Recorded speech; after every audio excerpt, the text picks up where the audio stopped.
மேனிஃபெஸ்டோவுக்கு ஒரு இலக்கணமாக இந்த நாம் தமிழருடைய மேனிஃபெஸ்டோ தேர்தல் அறிக்கை இருக்கு. நாம் தமிழர்களுடைய அந்த பிரச்சாரம் என்பது தனித்து நிக்குது. சீமானுடைய பிரச்சாரம் அப்படின்றது தனித்து நிக்குது. அதை தனித்து காட்டுறது என்ன அப்படின்னா, இந்த இனத்தின் மீது, மக்களின் மீது, நாட்டின் மீது அவங்களுக்கு இருக்கக்கூடிய அந்த பற்று. 160 தொகுதிகள்ல மற்ற கட்சி வேட்பாளர்களை விட இவங்க சிறப்பானவர்களா இருக்கிறாங்க. நல்ல வேட்பாளர், ஆனா தேர்ந்தெடுக்கப்பட முடியல. இந்த தேர்தல் முறையில அவரை தேர்ந்தெடுக்கப்பட முடியல. வேற வேற காரணிகள் இங்க செயல்படுது. தேர்தல் எல்லாம் அந்த கணிப்புகளை கணிப்புகள்கிட்ட இருந்து அப்படியே நழுவி போகக்கூடிய ஒரு தேர்தலாக இருக்கு. சீமான் தோத்துருவாரு அப்படின்னு சொல்ல முடியாது. நீங்க டெஃபினட்டா அப்படி சொல்ல முடியாது. சீமான் ஜெயிச்சிருவாரு அப்படின்னு உறுதியாக சொல்ல முடியாது. 2031 வரக்கூடிய அந்த தேர்தல் அது நாம் தமிழர் தேர்தலாக இருக்கும்.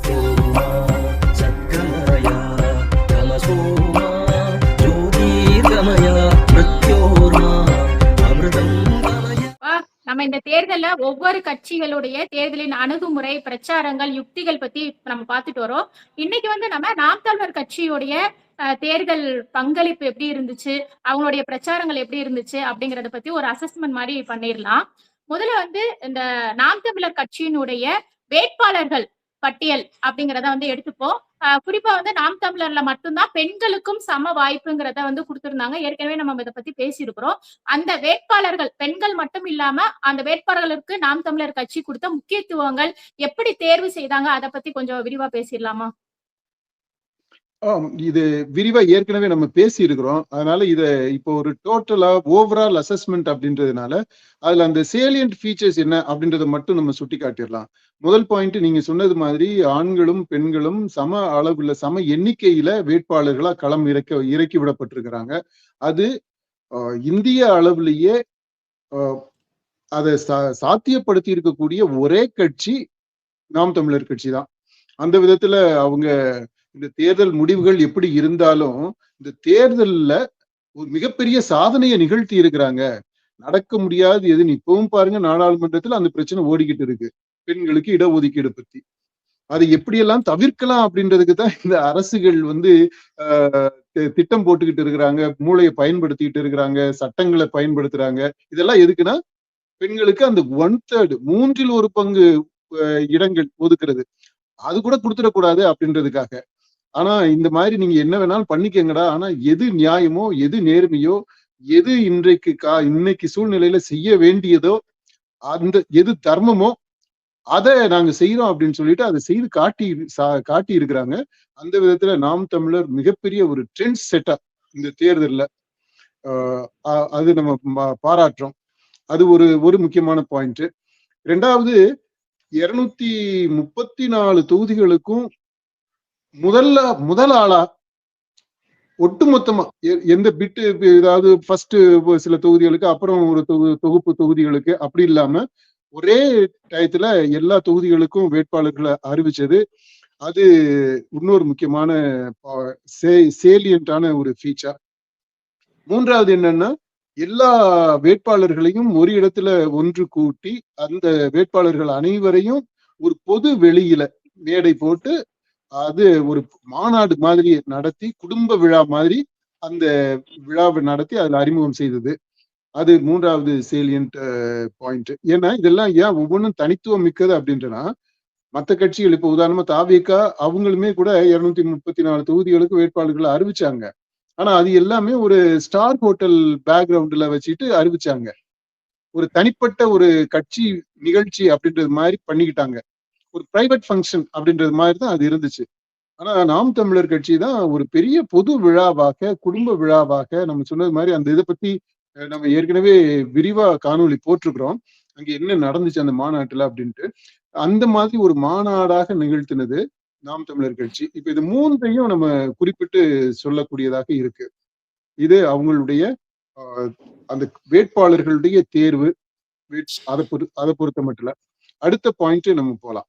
அதே மாதிரிப்பா வேட்பாளர் தேர்வுல வந்துட்டு எல்லா தரப்பினருக்குமே வந்து முக்கியத்துவம் கொடுத்திருந்தார்ல. படித்தவர்கள், படிக்காதவர்கள், பல்வேறு தொழில்களை சார்ந்தவர்கள் அந்த விஷயத்தையும் அவரு பார்த்துதான் அனைத்து தரப்பினருக்கும் வாய்ப்புங்கிறத குடுத்திருந்தாரு. அதே மாரி நம்மளுடைய ஒரு புத்தக வெளியீட்டு விழாவுல கூட அவர் கலந்துக்கிட்டப்போ நீங்க சொன்னீங்க, பெண்களுக்கு முக்கியத்துவம் குடுக்குறது நாம் தமிழர் கட்சி தலைவர் ஒருங்கிணைப்பாளர் சீமான் தான் அப்டின்னீங்க. அது வந்து என்னுடைய கடமை கிடையாது. பெண்களுக்கு சம வாய்ப்பு குடுக்குறது வந்து உரிமை. அத வந்து எல்லாரும் செய்யணும். நான் வந்து அத செய்றேன். அது வந்து எல்லா இடத்துலயும் இருக்கணும் அப்படிங்கிறது ரொம்ப பெருமையா நான் அவர பெருமையா பேசினத வந்து அவர் வந்து உரிமை இது வந்து நியாயமா கிடைக்க வேண்டியதை நான் செஞ்சிருக்கிறேன் அப்படிங்கிற மாதிரி அவரு சொல்லியிருந்தாரு. ஆமா. அதாவது ஆண்களுக்கு இணையாக பெண்களுக்கு முக்கியத்துவம் கொடுக்கிறது அப்படின்ற அந்த சொல்லாடல் சரி கிடையாது. அது என்ன ஆண்களுக்கு ஈக்குவலா கொடுக்கிறது. ஆண்கள், பெண்கள் இருவருமே சமம் அப்படிங்கும்போது, ஆண்கள், பெண்கள் 2 பேருக்கும் சம அளவுல இடம் கொடுக்கிறோம் அப்படின்றது. அந்த பாயிண்ட் தான் அவரு வலியுறுத்தி சொன்னாரு. அந்த விதத்துல ஒரு சட்டிலான ஒரு நுட்பமான ஒரு வேறுபாடு இருக்கு. அந்த வேறுபாட அவர் வந்து தொடர்ந்து வலியுறுத்திக்கிட்டு இருக்கிறாரு. இது இது இந்த வேட்பாளர்கள் இத பொறுத்த மட்டும் அந்த ஆமா. எல்லா தரப்பு மக்களுக்கும் அதுல வாய்ப்பு ரெப்ரசன்ட் பண்றதுக்கு ஒரு வாய்ப்பு கிடைச்சிருக்குது.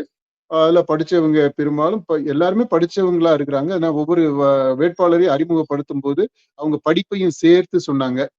எனக்கு அந்த படிச்சவங்கள வேட்பாளரா நிறுத்தி இருக்கிறாரு அப்படின்றது நல்ல விஷயம் தான். ஆனா அந்த படிப்புக்கு அவ்வளவு அளவுக்கு அதிகமான முக்கியத்துவம் குடுக்கணுமா அப்படின்றது இல்ல. அதாவது சீமான் அளவுக்கு அதிகமான முக்கியத்துவம் குடுத்தாருன்னு இல்ல. அதுக்குரிய முக்கியத்துவம் குடுக்குறாரு. எனக்கு இந்த படிப்புன்ற விஷயத்தவே நான் ஒரு கேள்விக்கு உள்ளாக்குறேன். ஏன்னா படிச்சது அப்படின்னா, படிப்பு அறிவு இருக்குது அப்படின்னா, அவன் வந்து நேர்மையாளனாக இருக்கிறான்.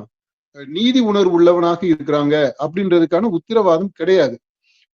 படிச்சவங்க வந்து உண்மையில புத்திசாலிகளா இருக்கிறாங்க அப்படின்றதுக்கான உத்தரவாதம் கூட கிடையாது. படிச்சிருக்கிறவன் இன்டெலிஜென்ட்டா இருக்கிறாங்க. அதாவது அவங்க ஒரு அனலிட்டிக்கலா ஒரு இத பார்க்கக்கூடிய திறன் இருக்குது.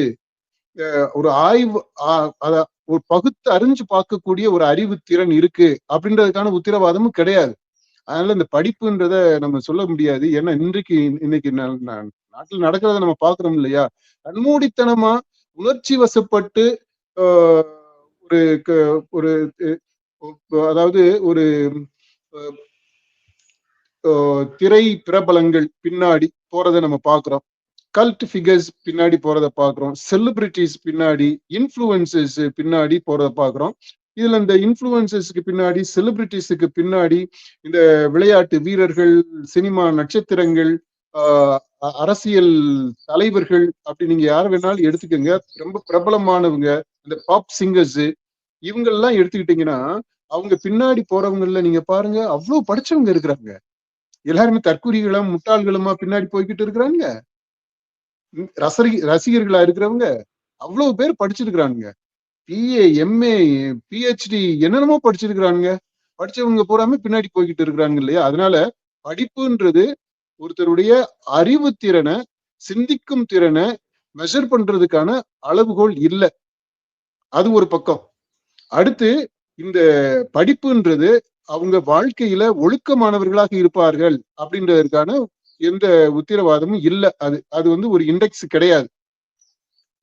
அடுத்து அவங்களுக்கு ஒரு நீதி உணர்வு இருக்கும், நேர்மையாளர்களா இருப்பாங்க அப்படின்றதற்கான உத்தரவாதமும் கிடையாது.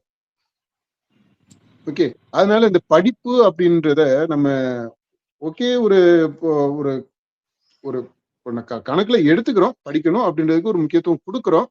ஆனா படிப்புனால இருக்கிறதுனால ஒருத்தர் நல்ல மனிதர் ஆயிடுறாரு, சிறந்த மனிதர் ஆயிடுறாரு, மேம்பட்ட மனிதர் ஆயிடுறாரு, உயர்ந்த விழுமியங்களை வாழக்கூடியவராக ஆயிடுறாரு அப்படின்றது இல்ல. அதனால அந்த அந்த அந்த விமர்சனம் நமக்கு இருக்கு. அது சீமானுக்காக மட்டும் இல்ல, மற்றவங்களும் அந்த படிப்புன்னு சொல்றாங்க இல்லையா? படிப்புக்கு முக்கியத்துவம் அதிகமா கொடுக்குறாங்க இல்லையா? அவங்கள எல்லாரையுமே நம்ம இந்த இந்த இந்த பெர்ஸ்பெக்டிவையும் நம்ம உள்ள கொண்டு வர வேண்டியது இருக்கு. அப்புறம் பாத்தீங்கன்னா இந்த நாம் தமிழர் கட்சியினுடைய தேர்தல் அறிக்கைப்பா அத பத்தி நம்ம பேசியிருக்கிறோம். இருந்தாலும் மற்ற கட்சிகளை ஒப்பிடும் போது இந்த நாம் தமிழர் கட்சியினுடைய தேர்தல் அறிக்கை எப்படி இருந்துச்சு? தேர்தல் அறிக்கையை பற்றி நிச்சயமா நம்ம வந்து எப்படி இந்த வேட்பாளர்களுடைய தேர்வை பற்றி நம்ம சொன்னோமோ, அதுல ரொம்ப சேலியன்டான ஃபீச்சர்ஸ், அதாவது பாராட்ட வேண்டிய அம்சங்கள் அப்படின்ட்டு முன் உதாரணமான அம்சங்கள், முற்போக்கான அம்சங்கள்னு சுட்டிக்காட்டுறோமோ, அதே மாதிரி இந்த தேர்தல் அறிக்கையையும் சொல்ல முடியும். எனக்கு தெரிஞ்சு ஒரு முழுமை பெற்ற ஒரு அறிக்கை, ஒரு ஆவணம், ஒரு மேனிஃபெஸ்டோ அப்படின்னா எப்படி இருக்கணும்ன்றதுக்கு ஒரு இலக்கணம், ஒரு டெஃபனிஷன், ஒரு வரையறை அப்படின்னா இது இந்த மாதிரி இருக்கணும் அப்படின்னு சொல்லிட்டு இதை நம்ம தூக்கி கொடுக்கலாம்.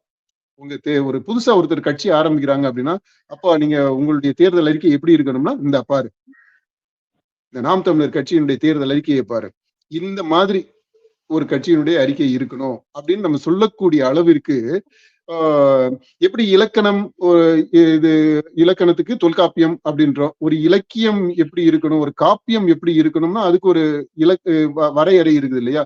ஏறத்தாழ அந்த மாதிரி மேனிஃபெஸ்டோவுக்கு ஒரு இலக்கணமாக இந்த நாம் தமிழருடைய மேனிஃபெஸ்டோ தேர்தல் அறிக்கை இருக்கு. அதனுடைய சரத்துக்கள் என்ன அப்படின்றத பற்றி எல்லாம் நம்ம ஏற்கனவே விவாதிச்சிருக்கிறோம் அப்படின்றதுனால அதை நம்ம ஸ்கிப் பண்ணிடுவோம் இந்த காணொலியில. அடுத்ததா வந்து நாம் தமிழர் கட்சியினுடைய வேட்பாளர்கள் மற்றும் அதனுடைய ஒருங்கிணைப்பாளர் சீமான் அவருடைய பிரச்சாரம் நம்ம ஏற்கனவே பார்த்தா கொட்டும் மலையில கூட அவர் வந்து மனம் தளராம பிரச்சாரங்கள்லாம் பண்ணாரு. அவருடைய பிரச்சாரம் நாம் தமிழர் கட்சி வேட்பாளர்கள் கட்சியினுடைய நிர்வாகிகளுடைய பிரச்சாரம்லாம் வந்து எந்த அளவுக்கு முக்கியத்துவம் வாய்ந்ததாக இருந்துச்சு? முக்கியத்துவம் வாய்ந்ததுன்றதை விட எவ்வளவு தூரம் உசுரை கொடுத்து வேலை செஞ்சாங்க, எவ்வளவு தூரம் அந்த ஒரு பேஷனேட்னு சொல்லுவோம் தெரியுமா, அப்படியே முழு மூச்சா இறங்கி வாழ்வா சாவா அப்படின்றது மாதிரி அந்த மக்களை காப்பாற்றணும், இந்த மக்களை கரை சேர்க்கணும், என்னுடைய மக்களுக்கு நான் என்னால முடிஞ்சது மேக்சிமம் என்ன செய்ய முடியுமோ அதை நான் செய்யறேன் அப்படின்னு சொல்லிட்டு அந்த உத்வேகத்தோட வேலை செய்ததை நான் நாம் தமிழர்கள்ட்ட பார்த்தேன். மத்த கட்சிக்காரவங்களும் வேலை செஞ்சாங்க. அவங்க கட்சி ஜெயிக்கணும் அப்படின்றதுக்காக வேலை செஞ்சாங்க. அவங்க கட்சி வேட்பாளர்கள் ஜெயிக்கணும் அப்படின்றதுக்காக வேலை செஞ்சாங்க. நாம் தமிழர் தான் இவங்க வேலை செய்தது அந்த கட்சியினுடைய வேட்பாளர் ஜெயிக்கிறதுக்கு, அந்த கட்சி ஜெயிச்சு ஆட்சிக்கு வர்றதுக்கு மட்டும் இல்ல. அவங்க வேலை செய்தது இந்த தமிழ் இனம், அவங்க முன்னிறுத்திய அந்த தமிழ்நாட்டு மக்கள், அவங்களுடைய வாழ்விற்காக, அவங்க ஜெயிக்கணும் அப்படின்றதுக்காக வேலை செய்ததை அந்த கண்ணோட்டத்தை நான் பார்த்தேன். அது திரும்ப அந்த அந்த பெர்ஸ்பெக்டிவ் வந்து ரொம்ப சட்டிலான டிஃபரன்ஸ். ஜெயிக்கிறதுக்கு தானே வேலை செய்யறோம் அப்படின்றது இல்ல, ஜெயிக்கிறதுன்றது யார் ஜெயிக்கிறது, எப்படி ஜெயிக்கிறது, ஏன் ஜெயிக்கிறது அப்படின்ற அந்த கேள்விகளையும் நம்ம உடனே அதோட சேர்த்து எழுப்பணும். அப்படி எழுப்பணும்னா இந்த நாம் தமிழர் அவங்க செய்த அந்த பிரச்சாரம், அந்த கேம்பெயின் அது எவ்வளவு தூரம் தனித்துவமா நிக்குது அப்படின்றத நம்ம பார்க்க முடியும். சீமானுடைய பிரச்சாரம் ரொம்ப நல்லா இருந்துச்சு. அதாவது அதனுடைய உள்ள அடக்கத்துல நமக்கு ஒரு சில கருத்து வேறுபாடுகள் இருக்கு அவர் முன்வைத்த இதுல. அப்புறம் அவருடைய அணுகுமுறையில கூட ஒரு சில நமக்கு கருத்து வேறுபாடுகள் இருக்கு. ஒரு சில இடங்கள்ல முரண்கள் கூட இருக்கு நமக்கு. ஆனா அந்த ஒட்டுமொத்தமான அந்த ஸ்பிரிட் அப்படின்னு பார்த்தோம்னா மற்ற கட்சிகளோட ஒப்பிடும்போது நாம் தமிழர்களுடைய அந்த பிரச்சாரம் என்பது தனித்து நிக்குது. சீமானுடைய பிரச்சாரம் அப்படின்றது தனித்து நிக்குது. அதை தனித்து காட்டுறது என்ன அப்படின்னா இந்த இனத்தின் மீது, மக்களின் மீது, நாட்டின் மீது அவங்களுக்கு இருக்கக்கூடிய அந்த பற்று, அந்த கமிட்மெண்ட், அதுதான் அவங்களை வேறுபடுத்தி காட்டியிருக்கு. தொடர்ந்து காட்டிக்கிட்டு இருக்கு காலத்துல. நாம் தமிழர் கட்சியை பொறுத்தவரையில வேட்பாளர்கள் தேர்வு, தேர்தல் அறிக்கை, பிரச்சாரம் எல்லாத்துலயுமே வந்துட்டு சிறப்பா செயல்பட்டு இருக்கிறாங்க. இந்த தேர்தலை பொறுத்தவரையிலே அவர்களுக்கான ஓட்டு சதவீதம், வாக்கு சதவீதம் வந்து எந்த அளவுக்கு இருக்கும்? சரி, அதாவது நாம் தமிழர் கட்சி வேட்பாளர்களை குறிப்பிட்டு நம்ம சொல்லும் போது மற்ற கட்சி வேட்பாளர்களோட ஒப்பிட்டோம் அப்படின்னா நம்முடைய அசஸ்மெண்ட்ல 160 பேருக்கு மேல மிக சிறந்த வேட்பாளர்களா இருக்காங்க. அதாவது 160 தொகுதிகள்ல மற்ற கட்சி வேட்பாளர்களை விட இவங்க சிறப்பானவர்களா இருக்கிறாங்க. எல்லா பாராமீட்டர்ஸ்லயும் நீங்க எந்த இதை நீங்க எடுத்துக்கோங்க, அந்த இதுல இப்ப இந்த பணம் அப்படின்றது தவிர மற்ற எந்த குணாம்சத்தை நீங்க எடுத்துக்கிட்டீங்கன்னாலும் அதுல எல்லாத்துலயுமே மற்ற கட்சி வேட்பாளர்களை விட இவங்க சிறந்தவர்களாக, மேலோங்கியவர்களாக, அதிக மதிப்பெண் அப்படி மதிப்பெண்ணு போட்டோம் அப்படின்னா அதிக மதிப்பெண் பெறக்கூடியவர்களாக தான் இருக்கிறாங்க. ஏறத்தாழ 160 தொகுதியில. மீதி இருக்கக்கூடிய தொகுதிகள்ல ஓகே, மற்ற மற்ற இதுலயும் சிறந்த ஓரளவுக்கு நல்ல வேட்பாளர்கள் அங்கங்க இருக்கிறாங்க. இவங்களையும் ஓரளவுக்கு நல்ல வேட்பாளர்கள் இருக்கிறாங்க. அப்படிங்கும்போது அந்த ஒரு சமயமா அப்படி போயிருது. ஆனா 160 பேரு கண்டிப்பாக, அதாவது ஒரு பாரபட்சம் இல்லாம இந்த நம்ம நாட்டு மக்கள் வேட்பாளருக்கு ஓட்டு போடணும். அதாவது நம்ம ரெப்ரசன்ட் பண்றதுக்கு, நம்ம அந்த தொகுதியில் இருக்கக்கூடிய மக்களாகிய நம்மை பிரதிநிதித்துவப்படுத்துவதற்கு சட்டமன்றத்துல அந்த அவையில இந்த தொகுதியை பிரதிநிதித்துவப்படுத்தணும். இந்த மக்களினுடைய உள்ள கிடைக்கைகளை அங்க ஒட்டுமொத்தமா பிரதிபலிக்கணும். அதற்கு தகுந்த நபர், அதற்கு உரிய தகுதியும் திறமையும் கடப்பாடும் கடமை உணர்ச்சியும் பொறுப்புணர்ச்சியும் உள்ள நபர் அப்படின்னு தேர்ந்தெடுத்தாங்கன்னா, எனக்கு தெரிஞ்சு நம்முடைய ஆய்வுல, அதாவது ஒவ்வொரு கேண்டிடேட்டையும் நம்ம ஆய்வு செய்ததுல அந்த அசஸ்மெண்ட்டை வச்சு பார்த்தோம்னா குறைஞ்சது 160 பேராவது நாம் தமிழர் கட்சி வேட்பாளர்கள் தேர்ந்தெடுக்கப்படணும். ஆனா நிலைமை அப்படி இல்லை. அதுதான் அதாவது ஒரு நல்ல வேட்பாளர் ஆனா தேர்ந்தெடுக்கப்பட முடியல. இந்த தேர்தல் முறையில அவரை தேர்ந்தெடுக்கப்பட முடியல. வேற வேற காரணிகள் இங்க செயல்படுது. அது ஒரு டெமோக்ரஸியில, மக்கள் ஆட்சியில அடிப்படையாக இருக்கக்கூடிய அந்த ஒவ்வொரு குடிமகனுக்கும் குடிமகளுக்கும் இருக்கக்கூடிய ஆள்வதற்கான உரிமை, அந்த அதிகாரம், அந்த அதிகாரத்தை நம்பிக்கைக்குரிய ஒரு நபர், தகுதி உடைய ஒரு நபருக்கு கொடுத்து அவரை பிரதிநிதியாக தேர்ந்தெடுத்து அவர் மூலமாக என்னுடைய அதிகாரத்தை அந்த ஆட்சியாளர்களுக்கு கொடுத்து அவங்கள நம்மள ஆள வைப்பது, நம்முடைய சார்பாக நம்முடைய அதிகாரத்தை அவர்களுக்கு வழங்கி அவர்கள் நம்மை ஆள்வது. இதுதான் இந்த டெமோக்ரஸியினுடைய அடிப்படையான தத்துவம். இந்த தத்துவம் முழுமையாக செயல்படுத்தப்பட முடியாத ஒரு நிலைதான் இருக்கு. அப்படி செயல்படுத்த முடிஞ்சதுன்னா கண்டிப்பாக 160, குறைந்தது 160 நாம் தமிழர் கட்சி வேட்பாளர்கள் தேர்ந்தெடுக்கப்படணும். ஆனா அப்படி இல்லாமல் இருக்கிறதுக்கு காரணம் என்ன அப்படின்னா, இந்த அதாவது இந்த மக்களாட்சி முறைய அண்டர்மைன் பண்றதுக்கு, அதை முழுமையாக செயல்பட விடாமல் இருப்பதற்கு இந்த மக்களாட்சி வரம்புக்குள்ளேயே நிறைய வேறு வேறு சக்திகள் உள்ள ஊடுருவி செயல்பட முடியுது. அதற்கு எல்லாத்துக்குமே இந்த மக்களாட்சி அப்படின்ற அந்த வரம்புக்குள்ளேயே இடம் இருக்கு, ஸ்பேஸ் இருக்குது. அதனால இப்ப பாருங்க, அதாவது ஒரு விதத்துல சொல்ல போனா நம்மளே நம்ம கைய விரல வச்சு நம்ம கண்ணை குத்திக்கிறது மாதிரி அதற்கும் இந்த மக்களாட்சியில இடம் இருக்கு. அதுதான் இந்த இப்ப இருக்கக்கூடிய இந்த சிஸ்டத்தினுடைய ஒரு லிமிடேஷன். இதை சரி பண்ண முடியுமா அப்படின்னா கண்டிப்பா சரி பண்ண முடியும். ஏன்னா இந்த தேர்தல் முறையில மாற்றத்தை கொண்டு வந்தோம் அப்படின்னாக்கா அதை செய்ய முடியும். அது வேற ஒரு டாபிக், அதை பற்றி நம்ம விரிவா பேச வேண்டியது இருக்கு.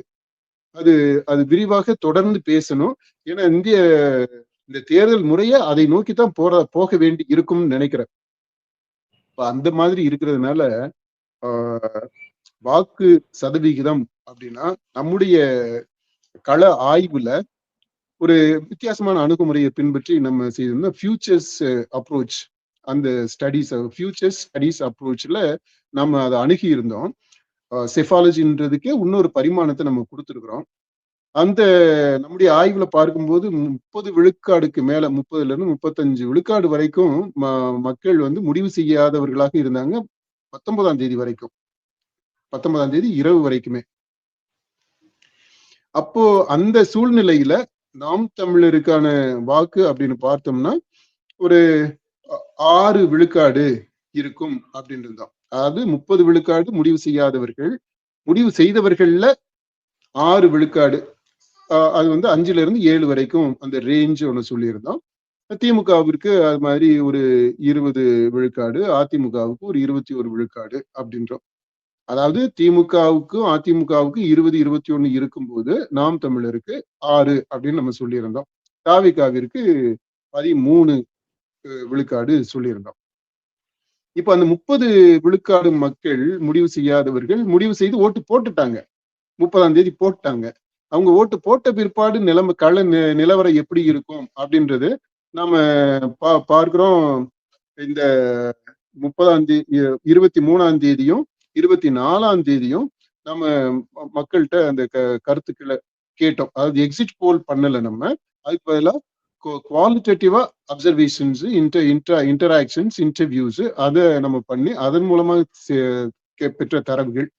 அதை வச்சு பார்க்கும்போது நம்ம நாம் தமிழர் கட்சிக்கு அந்த ரேஞ்ச் ஒண்ணு சொல்லியிருந்தோம் பாத்தீங்களா, 5 விழுக்காடுல இருந்து 12 விழுக்காடு வரைக்கும் ஒரு ரேஞ்ச் ஒண்ணு ஏற்கனவே அதை ப்ரிடிக்ட் பண்ணியிருந்தோம். இப்ப ஏறத்தாழ அந்த ரேஞ்ச் தான் இருக்கும். அந்த ரேஞ்சுக்குள்ளதான் இவங்களுடைய வாக்கு வரும். 5ல இருந்து 12க்குள்ள வரும். அது எந்த இடத்துல போய் நிற்கும் அப்படின்றது வாக்கு எண்ணிக்கையின் போதுதான் தெரியும். ஏன்னா இந்த தேர்தல் எல்லாம் அந்த கணிப்புகள்கிட்ட இருந்து அப்படியே நழுவி போகக்கூடிய ஒரு தேர்தலாக இருக்கு. எக்ஸிட் போர்டுல கூட இதை கரெக்டா கேஜ் பண்ணிடுவாங்களா, கரெக்டா அதை பிடிச்சிட முடியுமா அப்படின்றது எனக்கு தெரியல அப்படின்ற அந்த கேள்வியுமே நம்ம போன காணொலியில எழுப்பி இருந்தோம். ஏன்னா அந்த முடிவு செய்யாதவர்கள் எந்த அடிப்படையில என்ன மாதிரியான முடிவுகளை எடுத்திருக்கிறாங்க அப்படின்றத பொறுத்து இந்த முடிவுகள்லாம் மாறும் அப்படின்றது இருக்கு. இப்போதைக்கு அந்த 12% வரைக்கும் போகலாம்.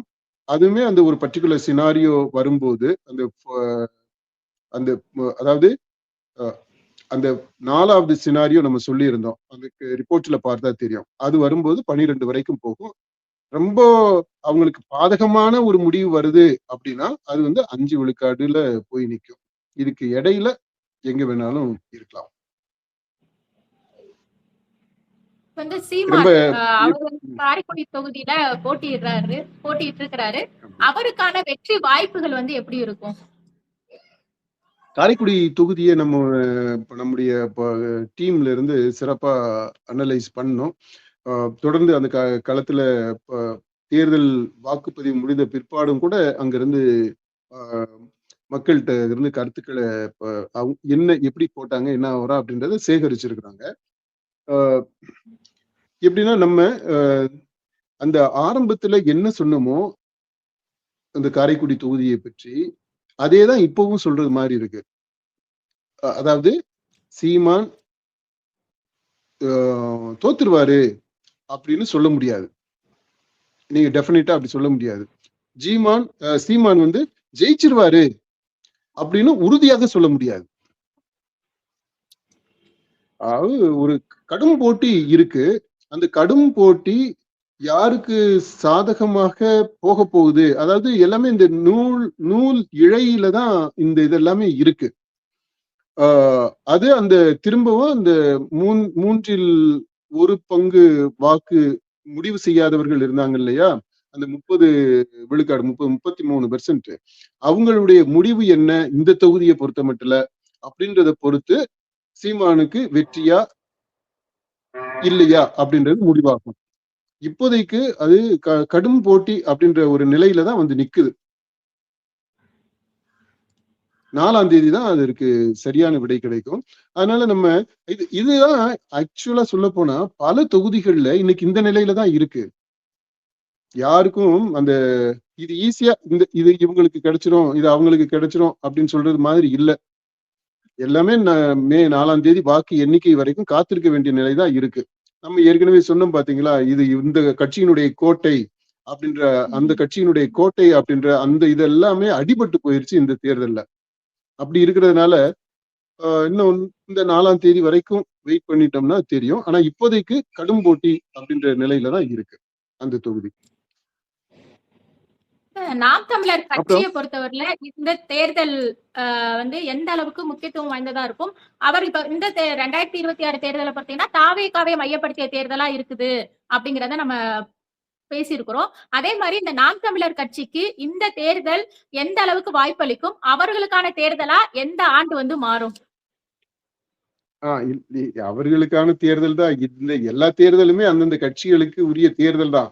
இந்த தேர்தல்ல நாம் தமிழர் கட்சி பெறக்கூடிய வாக்குகள் இருக்கு இல்லையா, அந்த வாக்கு அஹ், எந்த அணி அல்லது எந்த கட்சி வெற்றி பெறும் அப்படின்றது தீர்மானிக்கக்கூடியதாக இருக்கும்.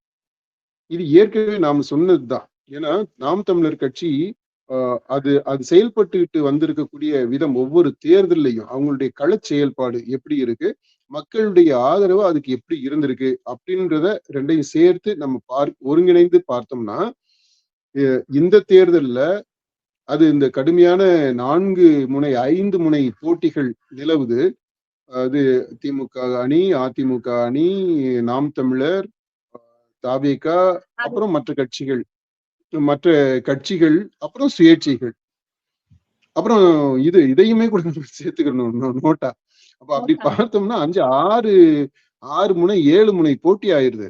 இது ஏன்னா இது எல்லாத்தையுமே சீரியஸா தான் நம்ம எடுத்துக்கணும். அதெல்லாம் போட்டியில இல்லைன்னு எல்லாம் சொல்ல முடியாது. அவங்க பிரிக்கக்கூடிய வாக்குகள், அவங்க பெறக்கூடிய வாக்குகள் இன்னொரு அணியினுடைய அல்லது ஒரு கட்சியினுடைய வெற்றி வாய்ப்பை பாதிக்கக்கூடியதாகத்தான் இருக்கு. நம்ம சொன்னோம் இதுல இந்த சசிகலா, ராமதாஸ் பெரியவர், அவங்களுடைய கேண்டிடேட்ஸ், அவங்க பெறக்கூடிய வாக்கு கண்டிப்பா அந்தந்த தொகுதிகளில் தாக்கத்தை ஏற்படுத்தும் அப்படின்னு இருக்கிறோம். இப்ப ஒட்டுமொத்தமா பார்க்கும்போது தமிழ்நாடு அளவுல நாம் தமிழர் கட்சி பெறக்கூடிய வாக்குகள் ரொம்ப முக்கியமானதாக இருக்கும். அந்த வாக்குகள் எந்த எந்த கட்சியினுடைய வேட்பாளர் ஜெயிக்கிறாரு தோக்குறாரு அப்படின்றத தீர்மானிக்கக்கூடிய ஒரு முக்கியமான சக்தியாக நாம் தமிழர் பெறக்கூடிய வாக்குகள் இருக்கும் இந்த தேர்தலை பொறுத்த மட்டும். அடுத்து நான் சொன்ன ஒரு ப்ராஃபஸி மாதிரியே கூட இருக்கட்டும் அப்படின்ட்டு நான் சொன்னேன், ஏற்கனவே சொல்லி இருக்கிறேன்.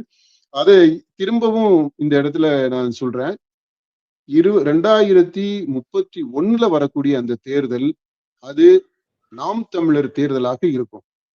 அந்த தேர்தலினுடைய முடிவு நாம் தமிழர் ஆட்சி அமைப்பது அல்லது நாம் தமிழர் பங்கேற்போடு ஆட்சி அமைவது, இப்படிதான் அமையும். 2031 அப்படி இருக்கும். நமக்கு என்னவோ இந்த 2026 தேர்தல் தொடர்ந்து எந்த கட்சி அல்லது அணி ஜெயித்து ஆட்சிக்கு வந்தாலும் 2029 இந்த நாடாளுமன்ற தேர்தல் அப்ப வரணும். அதோடு சேர்த்து சட்டமன்றத்திற்கும் மற்றொரு தேர்தல் வருமோ அப்படின்ற ஒரு எண்ணம் இருக்கு. அதற்கு காரணங்கள் என்ன அப்படின்றதெல்லாம் இப்போ நான் விரிவா சொல்ல முடியாது.